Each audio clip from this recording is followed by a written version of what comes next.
Dans cette capsule, nous allons décrire la paroi cellulaire des prokaryotes. Donc, vous avez le bon vieux schéma d'une bactérie ici.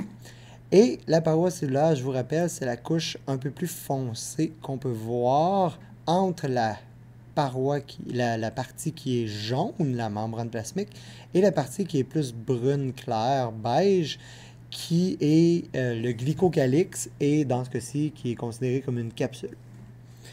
Donc, on va regarder dans le détail à quoi ça sert, pourquoi c'est là et comment c'est composé cette couche-là un peu plus foncée, la paroi cellulaire des bactéries.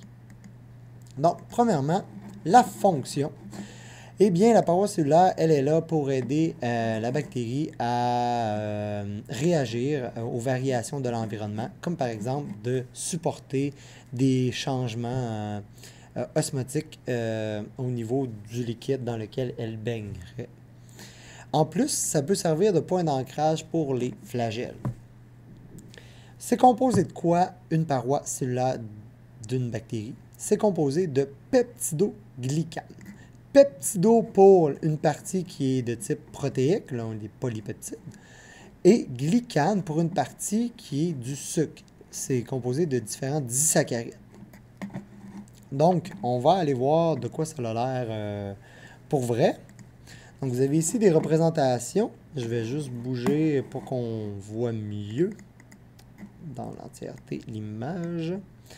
Il existe deux types de parois cellulaires.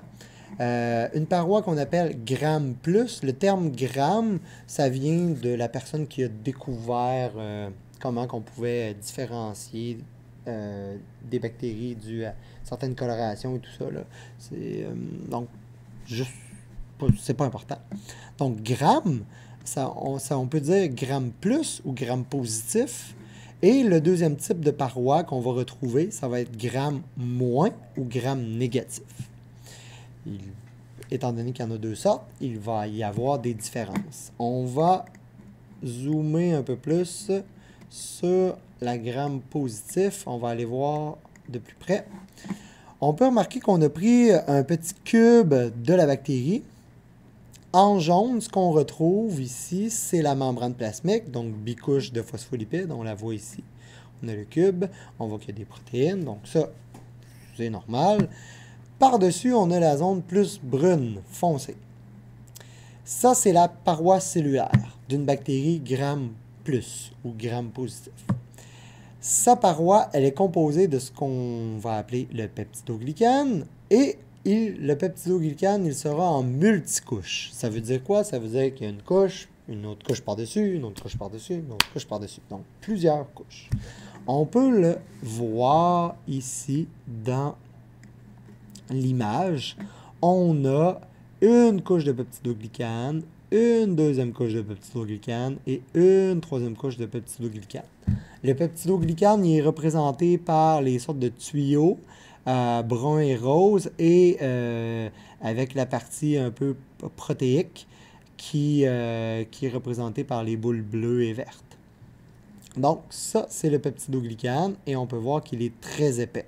Donc, c'est ça la caractéristique principale des grammes plus, un peptidoglycane très épais. On s'en va voir maintenant les grammes moins. Les grammes moins, ou grammes négatifs, c'est un peu différent. Si on prend encore un cube d'une partie d'une bactérie, on peut voir que le cube ressemble à ça. Ça a l'air plus l'air d'un sandwich. Donc, on a la partie en jaune ici, qui est encore la membrane plasmique. Ça ne change pas.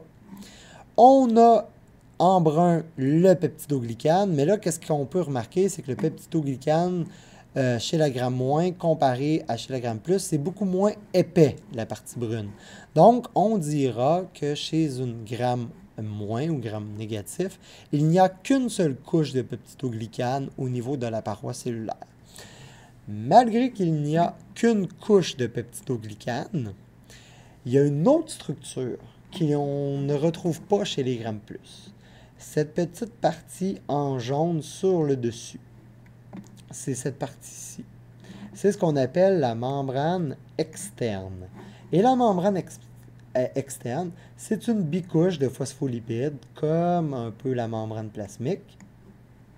Mais on va retrouver différentes molécules qu'on ne retrouve pas normalement dans une membrane plasmique, qu'on retrouve seulement dans une membrane externe, dont les LPS, les lipopolysaccharides. Ce qu'il faut se rappeler par rapport aux LPS, c'est qu'ils contiennent une partie qu'on appelle le lipide A. Et les bactéries qui vont avoir une membrane externe avec du lipide A dans leur membrane externe, eh bien, le lipide A, c'est une toxine. Donc, éventuellement, c'est dangereux pour nous. Donc, la différence majeure, si on compare des grammes plus, des grammes moins, c'est vraiment gramme plus une couche épaisse de peptidoglycane, gramme moins, mince couche de peptidoglycane plus une membrane externe. C'est quoi l'avantage d'avoir une membrane externe pour les bactéries? Eh bien, les bactéries gram négatifs, ils seront un petit peu plus virulentes à cause de ça. Pourquoi? Parce qu'elles vont résister à la phagocytose grâce à leur membrane externe, mieux que les bactéries gram plus, et ils vont aussi ils vont mieux se protéger contre le complément, une action qu'on verra, là, un processus qu'on verra en fin de session. Ensuite, certaines bactéries gram négatives, grâce à leur membrane externe, seront plus protégées contre les antibiotiques, par exemple la pénicilline. Également, ils résistent mieux aux enzymes digestives qu'on connaît très bien, le lysozyme, et ça peut résister à certains désinfectants en plus. Donc, les bactéries gram négatifs ont beaucoup d'avantages versus les gram plus à cause de leur membrane externe. Voici un petit tableau que vous pourrez retrouver dans votre manuel qui compare les grammes plus ici aux grammes moins ici. Donc, vous pourrez lire ça. Je vais passer ça rapidement.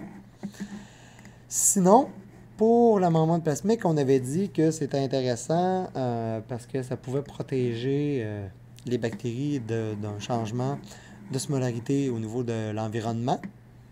Donc, la lyse osmotique, c'est qu'est-ce qui pourrait arriver aux bactéries si jamais on attaque leur paroi cellulaire.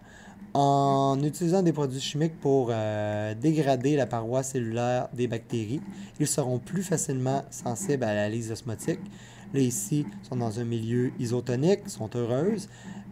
Ici, ils sont dans un milieu un peu plus hypotonique. Donc, à cause de ça, l'eau veut pénétrer dans la bactérie et éventuellement, si sa paroi cellulaire, elle est faible, ben, la bactérie peut exploser en se gorgeant d'eau. Et sinon, elle peut subir de la turgescence. Donc, s'ils sont dans un milieu hypertonique, la bactérie va perdre toute son eau au niveau de son cytoplasme. Et la membrane plasmique va se décoller de la paroi cellulaire et ça va inhiber la croissance de la bactérie.